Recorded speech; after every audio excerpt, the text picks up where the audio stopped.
Next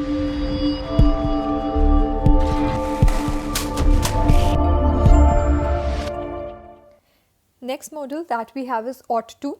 It is used in case of threat and sometimes on the basis of situations. For example, we ought to take care of patients. जहाँ कोई threatening situation होगी वहाँ आप ought to use करेंगे. या फिर you ought to win the game.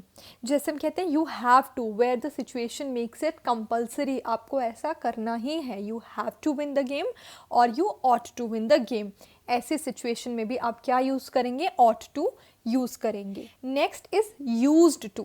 ये आपकी पास्ट हैबिट्स के बारे में बताएगा. We used to play every evening. जब आप पास्ट हैबिट के बारे में बता रहे हैं कि आप पास्ट में क्या करते थे, what used to be your past habit, there you use used to. We used to play every evening.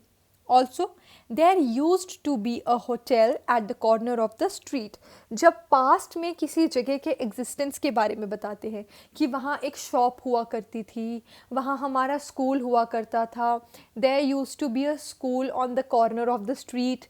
वैसे ही there used to be a hotel at the corner of the street. When you talk about the existence of the place in past. Past में जब किसी जगह के existence के बारे में बताएंगे या पास्ट की हैबिट्स के बारे में बात करेंगे तब हम यूज़ करेंगे used to. Then we have need.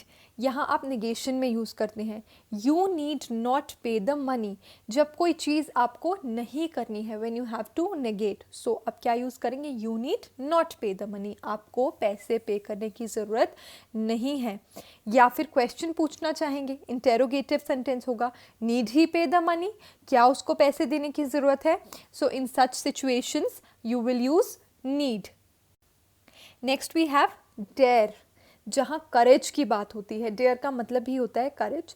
So how dare you touch my bag. जब आप किसी को करेज दिखाते हैं और कहते हैं कि how dare you touch my bag, आप कहते हैं ना how dare you do this, how dare you do that, मतलब तुम्हारी हिम्मत कैसे हुई ऐसा करने की. सो तुम्हारी हिम्मत कैसे हुई मेरे बैग को टच करने की, how dare you touch my bag.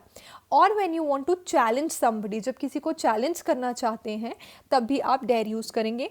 You dare not contradict me, कि मुझे कॉन्ट्राडिक्ट करने की हिम्मत मत करना. You dare not fight with me, you dare not tussle with me. When you challenge somebody then also you use dare. And this last one we have should. Should को कहाँ use करेंगे? जहाँ कोई ऑब्लिगेशन होगी. You should help the poor. It is an obligation कि आपको गरीब लोगों की मदद करनी चाहिए. और किसी को चैलेंज करना चाहते हैं कि you should do this thing, तुम्हें ऐसा करना चाहिए, कोई चैलेंजिंग सिचुएशन हो, वहाँ भी आप शुड यूज़ करेंगे. You should help the poor, you should practice regularly. So in such situations you will use should.